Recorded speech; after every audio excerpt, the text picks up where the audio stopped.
بسم اللہ الرحمن الرحیم۔ ماں باپ کے ساتھ سلوک اور ماں باپ کے ساتھ اچھا سلوک کرتے رہنا، اور رشتہ داروں اور یتیموں اور محتاجوں کے ساتھ بھی،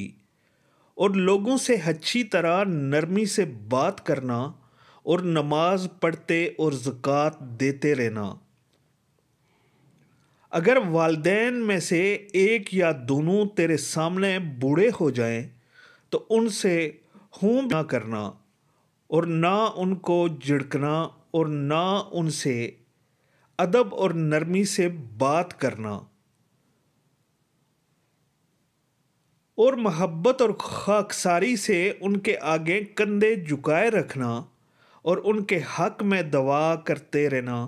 کہ اے میرے پروردگار، جس طرح انہوں نے میری کم سنی میں مجھے شفقت سے پالا ہے، اسی طرح تو بھی ان پر اپنی رحمت نازل فرما۔